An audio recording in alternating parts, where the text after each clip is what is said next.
Hello there, and welcome to another video in this series. My name is Jeremy, and I'm kind of guiding us along here based on my exploration into this work and why someone like me would come to explore these realities for myself and share my experience over the past year, and let Thomas guide us in his thoughts about the world and healing and all of these ideas. So, Thomas? Well, thanks. And let me start off. I'm Thomas C. Chavez with The Compass Way. That's the way I've been starting all these videos.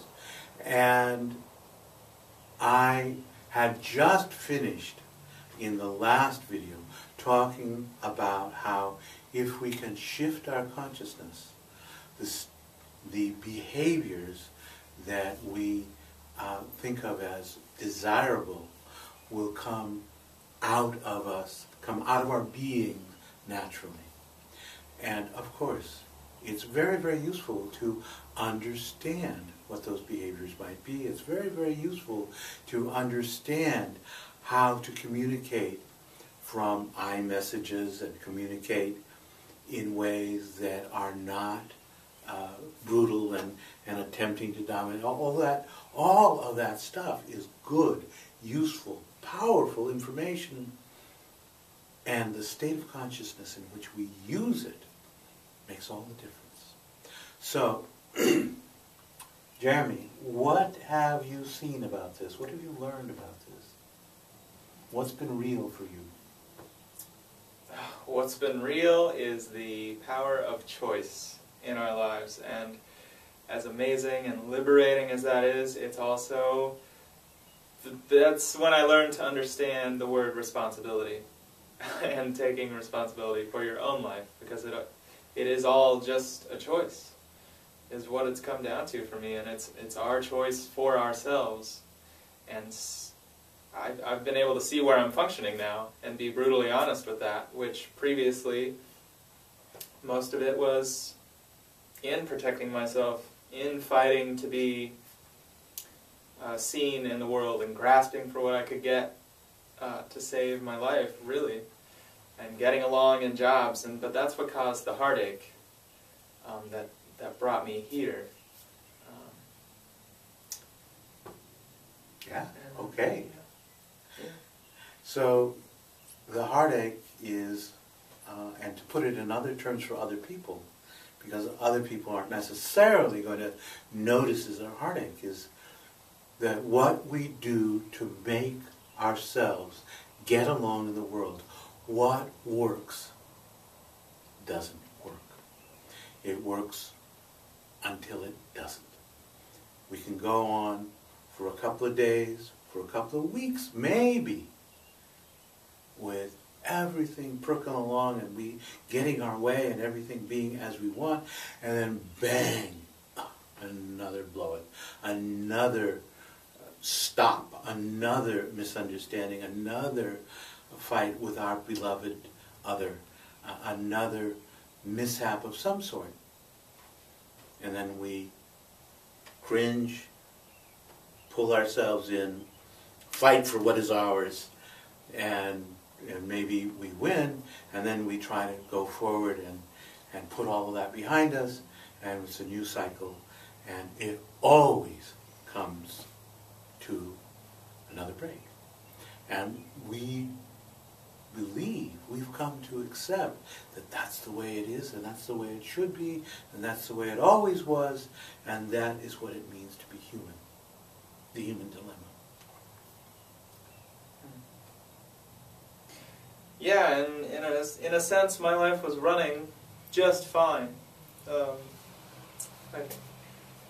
I had perfect, beautiful house, a relationship with a beautiful girl that was, we were communicating, and it functioned actually at what many people would consider a high level.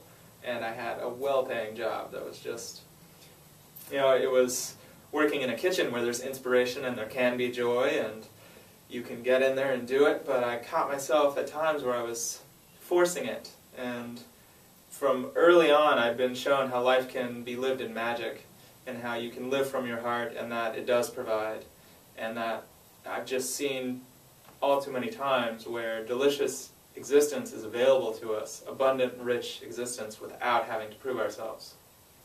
Because there's nothing to prove. There, you are.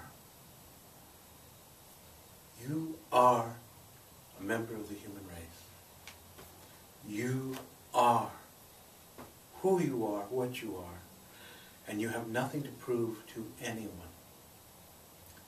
It really doesn't matter what your brokenness, what your flaws, what your history, what your mistakes may be. Proving isn't part of it. Maybe changing might be useful, but that's for you to choose. That's for you to go, oh, this doesn't work. I think I'll do something else. But for you to come to me and prove that you're worthy for me to look at you, that's part of the madness that we put upon each other. One of the ways to look at things is that our ancestors either had too many kings or not enough. Because the king was the only individual, the only person, and every other body was the king's subject, was an extension of the king's will. And so the whole structure of our situation is that we're always establishing who's on top in this pecking order. And because we do not have a rigid established pecking order, we have a free-for-all of put-downs. We are always subjugating everyone around us, and they are subjugating us. And so everyone puts everyone else down. It's a conspiracy of all against all. And even though there are many thousands of individuals in this country who rise above that, they're never free of it. And those who never rise above it are not free at all. Yeah, so freedom has been a big term in my life. And this all started in Texas when I started questioning the school system that I had come from, and I joined this conference there, Rethinking Education Conference. My friends Barb Lundgren and Quinn Aker definitely blew my mind way open to, hey, there's a lot more possible here.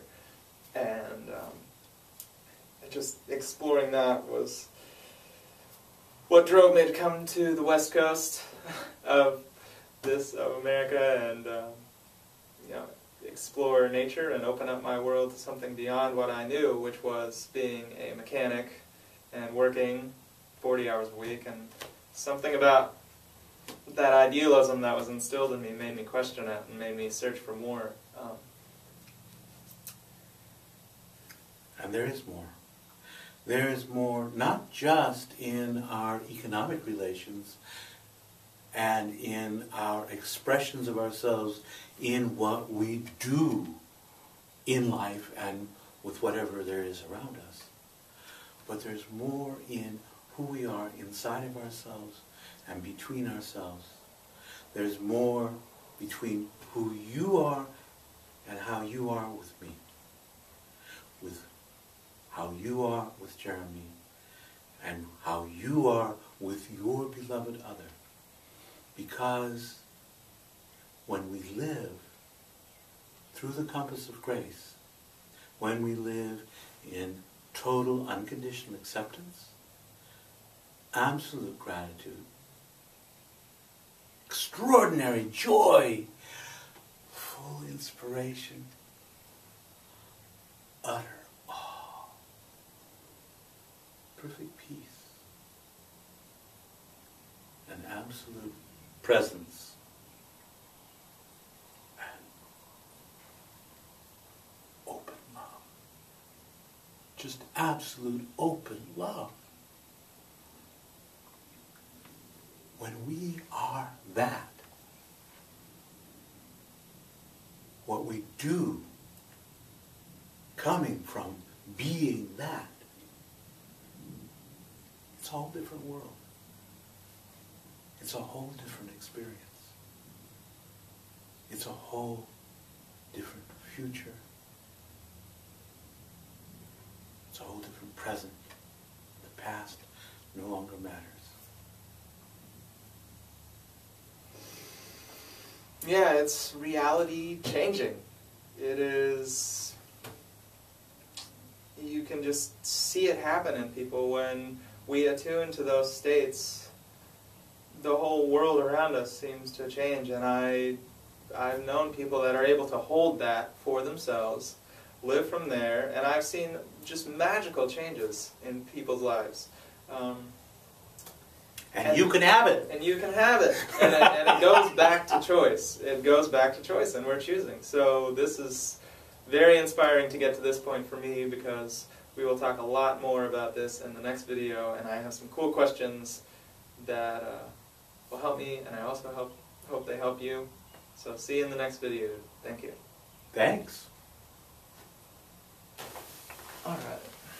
Good questions? That's cool.